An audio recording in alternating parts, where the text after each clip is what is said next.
muchas cosas en el día de hoy. Vamos a arrancar porque es el tema del día, sin dudas, este fallo ejemplar. 19 años de condena para el ex marido de Julieta Prandi. Fue detenido inmediatamente, una condena ejemplar, ya que llegó casi al máximo, ¿no?, de lo que había pedido el fiscal. De lo que había pedido el fiscal, Mariana, exactamente. El fiscal Cristian Fabio había pedido 20 años. Terminaron dándole 19 años. La querella había pedido 50, más un golpe de efecto, que es lo que realmente se podía llegar a darle. Estaban conformes, a pesar de que eran 30 años menos, 31 años menos de lo que ellos habían pedido. ¿No van a apelar?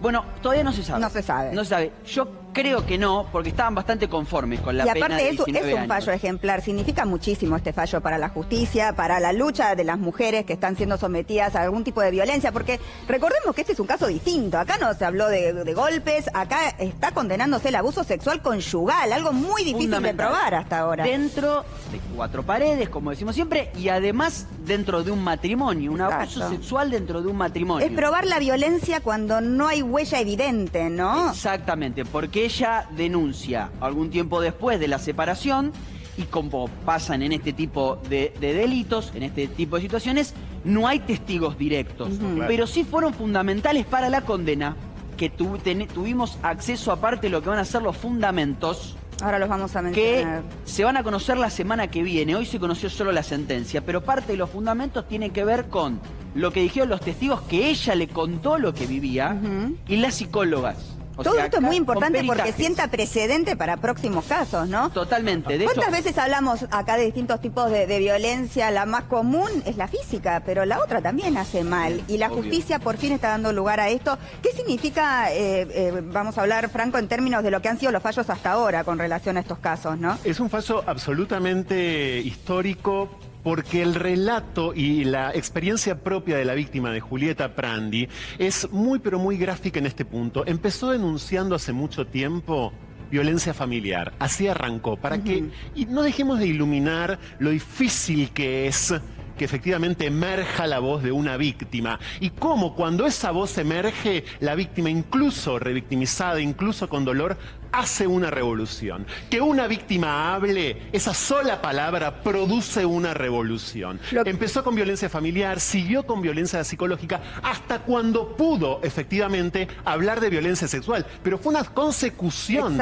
en su propio relato, porque fue desbloqueando efectivamente lo que había vivido en sí misma, lo que había vivido, ayudada por una psicóloga, por un psiquiatra, y luego todo esto, por supuesto, como decía Martín, constatadísimo por la perito psicológica del caso. Hay que recordar que él nunca se sometió a ningún tipo de pericia, ¿no? No se sometió a ningún tipo de pericias. El relato de las múltiples violaciones que Julieta Prandi tuvo que padecer en el seno de su matrimonio, también por fuera de la sentencia, son muy ejemplificadoras, si me permitís, Mariana, para el resto de la sociedad. Ella relata un infierno viviendo con él en pareja, y también luego de denunciar, 5 años de recorrer la justicia, ¿no? O sea, lleva mucho tiempo, aún cuando fue un caso súper mediático, porque ella es conocida, obviamente, ¿no? Pero aún así le costó muchísimo. Imaginémonos las otras mujeres, ¿no? Podemos puntualizar cómo eran, porque esto es obviamente ahora información pública, y me parece, Mariana, que le puede servir, no tengo ninguna duda, a un montón de mujeres que estén atravesando situaciones similares. Es un montón de aspectos, ¿no? Porque también el hecho de identificarse y ver que ella se anima y que ella pudo y que ella lo logró, anima a muchas otras mujeres. Hay una parte en un momento institucional donde todo pareciera complotar, contra la posibilidad de que una denuncia de estas características camine en la justicia, y sin embargo caminó ejemplarmente, porque la justicia cambió en buena medida. Y quiero puntualizar esto antes de que Martín siga. Yo era su esposa y lo tenía que hacer. Mientras dormía me agarraba del cuello, se ponía por detrás, abusaba de mí, y cuando acababa salía y lo hacía sobre mi cuerpo. Cada vez que lo recuerdo me dan ganas de vomitar. No fui violada una vez, sino infinidad de veces. Esto no es revictimización. Esto es una escena lo suficientemente gráfica para que muchas mujeres que están despabilándose, que todavía no pudieron despabilarse o que han atravesado esto, efectivamente sepan que no solamente estamos con ellas, sino que hay agentes de justicia concretos que también están con ellas. Eso que a veces en el seno de un matrimonio no es vivido ni por asomo como una violación, sino más bien es experimentado como parte del asunto, consentido por el solo hecho de estar inscriptos ambos en una situación matrimonial, es una violación. Vaya si el caso de Gisèle Pelicot en Francia, que fue violada por su marido y violada por 20 hombres, no ilumina esto mismo a gran escala. Ese es un caso, por supuesto... Pero está bien lo que decís, el papel, el que dice que están casados, no es un consentimiento. No, y hay una historia interesantísima que el doctor de Alessandro la sabe, porque hasta no hace mucho, ¿en qué Argentina vivíamos? Por ejemplo, hasta 2014, cuando el avenimiento fue anulado como acuerdo entre las partes en la Cámara de Diputados. ¿Qué quiero decir con esto?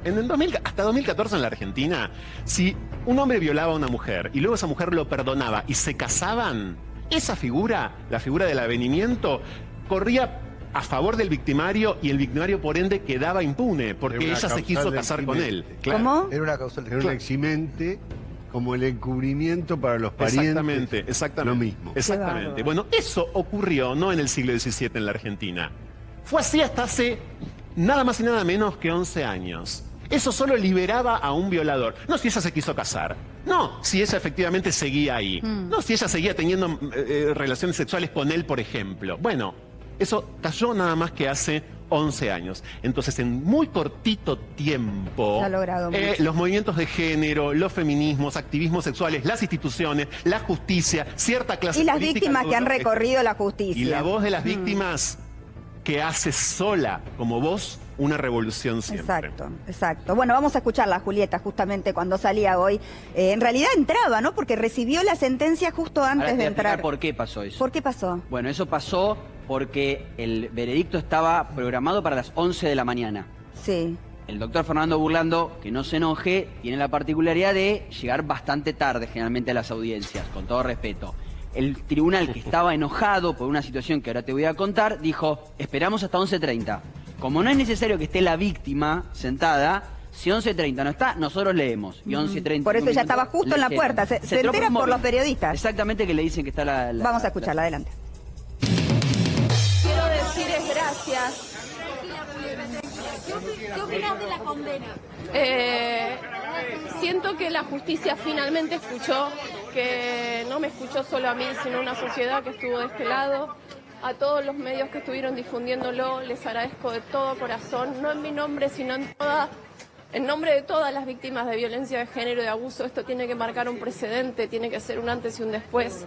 No puede ser un infierno tener que hacer una denuncia y tener que demostrar todo lo que uno vivió y tener que someterse a infinidad de pruebas, infinidad de pericias, cuando del otro lado no hay algo que los obligue, algo que nos dé garantías. Entonces yo espero que a partir de ahora las condiciones para las víctimas cambien, porque en el medio o las víctimas desisten porque no pueden más, o nos matan en el medio. Hay demasiados femicidios en este país. ¿Qué no te gustó del proceso, Julieta? ¿Qué no te gustó del... ¿Qué pasa desde hoy en mi vida? Yo siento que hoy empiezo a vivir. Esta es la segunda etapa de mi vida en donde yo puedo elegir y ser feliz, para que la quiero ver ahí. Julieta, ¿hay un antes y un después? Hay un antes y un después. Contame cuál es el después. El después es empezar a vivir, el poder salir a la calle y no estar mirando a todos lados si hay un auto sospechoso, si me están siguiendo, si apareció alguien a buscar a mis hijos. ¿Cómo están tus hijos? Están en crisis, están difíciles, están cayendo, el más grande sobre todo, que está entendiendo la gravedad de los hechos, que hasta el día de hoy yo se los había ocultado. ¿Qué quieres para vos? ¿Son suficientes 19 años? ¿Son suficientes? 19 años es una pena ejemplar, yo creo que está bien. ¿Podría ser más? Sí, podría ser más, podría ser de por vida. Son 19 años y casi el infierno que yo viví, que fueron 20. Pero lo importante es que hoy la justicia decidió, además de darle una condena ejemplar, es decir, por favor pasen a proceder a detener al imputado y se lo llevaron preso. Juli, hay un pedido de protección. Así es, está preso, se lo llevaron detenido en el mismo momento y lo están trasladando, ese es nuestro último momento. Porque él estaba en la alcaidía, porque se estaba acondicionando, por lo menos estaba encontrando cupo en la unidad penal número 41. Esa es la unidad que es la unidad de Campana, en donde finalmente va a quedar detenido en el pabellón de agresores sexuales, de ofensores sexuales, así se dice. Ahí va a quedar detenido. No es fácil, no es fácil para alguien condenado por este delito. No, por supuesto. A la cárcel ya conocemos. Igual en la cárcel se prevén estas situaciones y ahora todos los condenados y acusados de abuso sexual van todos juntos a un mismo pabellón, pero por supuesto que entrar a la cárcel acusado de violar a una mujer es un delito que en la cárcel está muy mal visto, por supuesto, y más si esa persona es conocida y si tu caso salió en la televisión. O sea, te están esperando, básicamente. Da la sensación de que este hombre no reacciona, ¿no? Cuando tuvo que declarar, tuvo ese fallido tremendo, realmente, tremendo, que lo termina autocondenando, realmente. Absolutamente, que dice, nunca la abusé sin su consentimiento. Tremendo. Más claro es posible, o sea, parecía guionado, una cosa de locos. Muy particular. Lo que es el inconsciente, ¿no? Claro, absolutamente. Este es el momento en el que lo trasladaban. Te completo lo que te decía, por qué le dan la sentencia sin que ella esté. Ella, cuando termina la última audiencia, le dice palabras más, palabras menos al tribunal: si no le dan una condena ejemplar, ustedes van a ser cómplices. No le cayó bien al tribunal, entonces el tribunal dijo: hoy a las 11 de la mañana empieza la audiencia, 11:30 plazo para leerla, si no está, va a quedar una anécdota, eso por supuesto, pero a 11:30 se leyó la sentencia y ella se enteró por un móvil de televisión. Con respecto a Contardi, va a quedar detenido ahí, le van a extraer material genético y lo van a sumar al banco el banco genético de abusadores sexuales. Mirá. En la República Argentina hace ya varios años existe un registro de abusadores sexuales. Debe ser el primer registro, ¿no?, de un abusador que está condenado por haber abusado de su esposa mientras estaba casado, ¿no? No sé si hay muchos otros casos. Bueno, hay un caso que nosotros hemos tratado mucho, que todavía no ha llegado a juicio, que es el de Mariana Nanis y Claudio Polcanigia. Claro, bueno, pero todavía sin condena. Hay una escasez de estadísticas al respecto, ya que mencionas esto, lamentable. Tendríamos que tener mejores estadísticas y no las tenemos. Sabemos por organismos de la sociedad civil que es en el contexto de las parejas en el que la mayor cantidad de mujeres son abusadas e incluso asesinadas. Pero los números son de la sociedad civil, no son del Estado. Números oficiales no tenemos. Sabemos que efectivamente la violación matrimonial es muy frecuente, es altamente frecuente, pero insisto, no tenemos números concretos. Y tema aparte, el de los hijos, que recién decía en la nota. ¿Cuántos años tienen los hijos? Se los estoy contando, y deben tener entre 7 y 10 años, calculo. Y Contardi tiene un hijo de 20 días. Sí, de unos 20 días, con otra mujer. Con otra mujer, nació hace... Y otro de 20 y pico de años. Sí, tiene uno más grande. ¿Bebé? Y tiene un bebé de un mes, creo que no llega al mes. Bueno, porque ahí es importantísima la historia, que da cuenta de la violencia emocional también que padeció Julieta Prandi, Mariana, porque cuando ella logra separarse y él automáticamente ingresa a la casa otra mujer que creo que tenía a la vez otro hijo, si mal no, según algún dato periodístico, y entiendo que ahora, bueno, según esta información, ha tenido otro hijo más. Pero, además de las violaciones, frases humillantes, control absoluto sobre su vida, retención de documentación, congelamiento de su teléfono celular en un freezer, cambios constantes de número para incomunicarla, viajes laborales interrumpidos abruptamente, la figura de una carcelera, coloquialmente hablando, es decir, una mujer, una empleada de esa casa que estaba puesta por Contardi, según contó Julieta, solamente para controlarla, para ejercer sobre ella un control permanente. Esto fue así a lo largo de 10 años. Hay algo muy interesante en todo el relato que ella hace, que es esto de que en realidad ella dice: yo no estaba, me sentía secuestrada, creo que fueron sus palabras literales, claro, ¿no? Aunque no lo estuviera, ¿no? Cuando el sometimiento llega a un punto y la violencia llega a un punto en que no hace falta que estés encerrada para no tener la voluntad de salir. Esto es trata de personas, reducción a la servidumbre. También. No fue investigado acá, creo, pero cuando ella dice que se sentía secuestrada, es la sujeción a favor de la otra persona que convierte eso en servidumbre. Exacto. Vos estás... No es que está encerrada con una llave en un garaje. Es que no hace falta cuando el nivel de sometimiento es tal, ¿no? Ella salía del canal, salía del gimnasio y estaba él paradito ahí. Al principio, ¿qué decían los amigos, los compañeros? Uy, qué romántico, bien, claro, la vine a buscar, ¿no? Después se dieron cuenta que era una obsesión por saber dónde estaba ella y de estar celos, del control en todo. Sí, ella, entre otras cosas, dice que él es... que él es payumbanda, ella recalca esto, que cuando ella no le quería decir dónde estaba, él la amenazaba diciéndole que con las cartas él sabía dónde iba a estar y que la tenía muy vigilada, muy controlada. Sí, la madre, viste que la madre dijo, este detalle también me llamó la atención.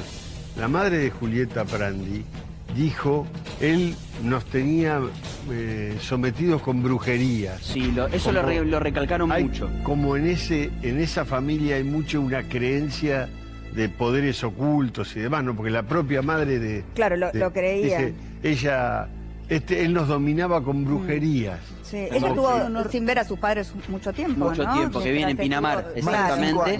Más de 5 años, porque él la alejaba. Esta causa llega con 144 hechos de abuso. Se probaron menos, pero con 144 Aparentemente hechos Burlando habló hoy de menos, dijo que era muy importante cuando le íbamos considerando saber cuántos son y cuáles fueron las condiciones. ¿Cuántos se dieron por probar? Tiene que haber detalles muy escabrosos que afortunadamente no vimos, que no es bueno para la revictimización. Sí, claro. Pero otro periodista, Gustavo Carabajal de La Nación, dijo, se probaron solo 2 hechos de los 144. Bueno, pero con eso alcanza. Con uno alcanza. Con uno alcanza y sobra. ¿No? Permítame decirle esto. Sí.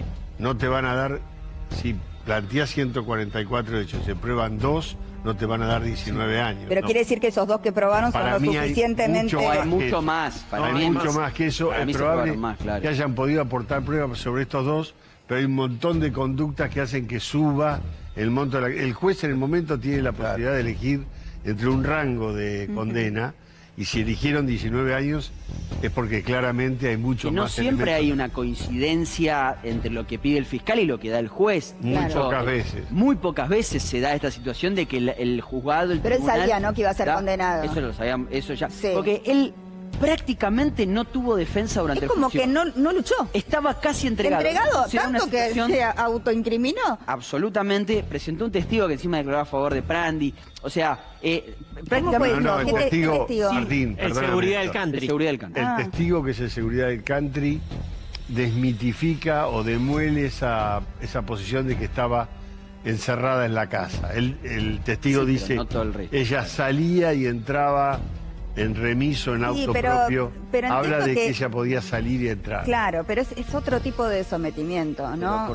Por eso es tan importante cuando hablamos de huir. Lo primero que hay que hacer es huir, ¿no? Tratar de salir de ese espacio para poder pensar mejor, para pedir ayuda, para poder denunciar. Se da una situación, Mariana, bastante curiosa, por lo menos para mí, es que él llega al juicio con un abogado defensor oficial. Sí. Cuando termina y lo condenan, echa al oficial y contrata uno privado, que es Fernando Sicilia, el ex abogado de Elías Chirilo. A mí me llamó la atención esa situación. O sea, hoy lo echó. Hoy lo echó al oficial, o por lo menos dejó de contar con el oficial. Se fue tan lo vi re enojado al abogado que se iba sin hablar. Y ahora quien lo defiende es Fernando Sicilia, un abogado privado que aparentemente no había tenido uno privado porque no tenía dinero. Gran abogado. Y un abogado de mucho más batalla, porque acá falta eso.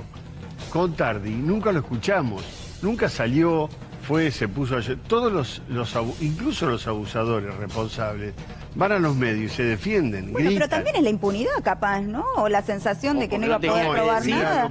O porque no tenía que decir. Pero vos siempre tenés para decir, Martín, ¿cómo es? Bueno, pero por ahí no tenía que decir. De hecho, en el alegato... lo vio con una actitud totalmente pasiva. De hecho, totalmente. De hecho, en el alegato, su abogado defensor oficial, pide la absolución, que eso es de manual protocolar, pero subsidiariamente... A ver, podés no pedir nada subsidiariamente, pero él pide subsidiariamente que no se tomen hechos por separado, que se tome como un único abuso continuado. Está bien, claro. O sea, subsidiariamente pide eso. Finalmente no, le terminan dando... esa lógica es importantísima. ¿No? Esto es importantísimo también. Una vez. Muy importante. Con una alcanza, no hace falta que hayan sido tantos años consecutivos. No, la repetición aumenta. Pero entiendo que la condena sería distinta. No, hay una razón técnica. Si esto es un delito continuado, es más blando para contar. Claro. ¿Por qué? Porque fue una actitud, por supuesto, que se reiteró. Si estos fueron un concurso real de delito. Que es finalmente como lo la condena. violó 144 veces separada y ahí se suman las condenas. Esto fue en concurso real, que es lo que dice el doctor, Claro, la pero sumatoria. a los fines extrajudiciales lo que nos importa, es decir, por fuera de la justicia ahora, lo que nos importa es terminar con la cultura de la violación. Y la cultura de la violación afuera o adentro de un matrimonio es independiente de la cantidad de violaciones. Es efectivamente una cultura que lleva a este sujeto, a quienes decíamos recién no lo hemos escuchado mucho, a decir: quiero detenerme en ese textual autoincriminatorio, Mariana, que me parece fundamental. Nunca la abusé sin su consentimiento. Era para él, ella, una persona per se abusable. Y el consentimiento en la ley, menos que afuera de la ley, es decir, en los estudios sociales en general, está muy problematizado. Porque ¿de qué hablamos exactamente cuando hablamos de consentimiento? Si el consentimiento está dado en el contexto de una relación que es radicalmente desigual. Las relaciones entre hombres y mujeres, por el afuera de esos vínculos, es desigual. Porque los hombres ganan más, porque en general los hombres tienen más poder, porque en general los hombres... déjame terminar. Ya nos fuimos, pasamos 3 pueblos. Por supuesto, porque ahora... Vos sos la ley, yo soy lo que está fuera de la ley. Pero claro. no es lo que está fuera de la ley, Sí. pero... ver cada relación sexual como una violación. Estoy diciendo eso. Pero lo dijo ella muy claro, ¿no? Perdón, ella lo dijo muy claro. Estar casada no significa que tenés que tener ganas siempre, o que tenés que querer, o tener un deseo, o nada. No es no, adentro y fuera un matrimonio. Eso está perfecto.